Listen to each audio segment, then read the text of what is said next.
Shivanshu recording studio बानावर।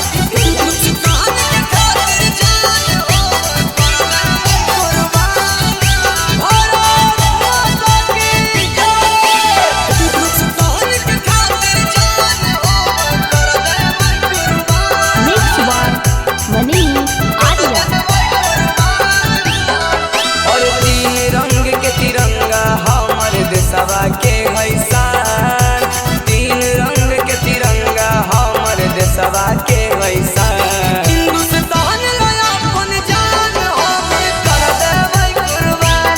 हिंदुस्तान के खातिर जान हम कर देबै कुर्बान। भारत माता के चरण में निछावर है पारान। भारत माता के चरण में निछावर है पारान।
देशवा के सम्मान हिंदुस्तान के खातिर जान हम कर देबै कुर्बान। हिंदुस्तान के खातिर जान हम कर देबै कुर्बान।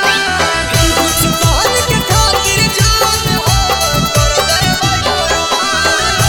भारत माता की जय। हिंदुस्तान के खातिर जान हम कर देबै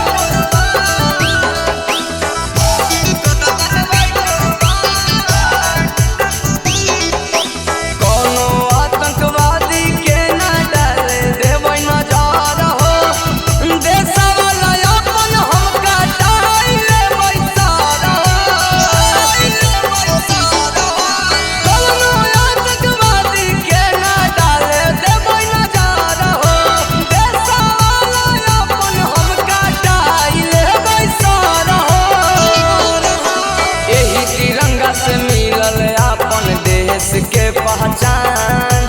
यही तिरंगा से मिलल अपन देशवा के पहचान। हिंदुस्तान अपन जान हम कर देबै कुर्बान। हिंदुस्तान अपन जान हम कर देबै कुर्बान। शिवांशु रिकॉर्डिंग स्टूडियो बानावर, बिशुनगंज।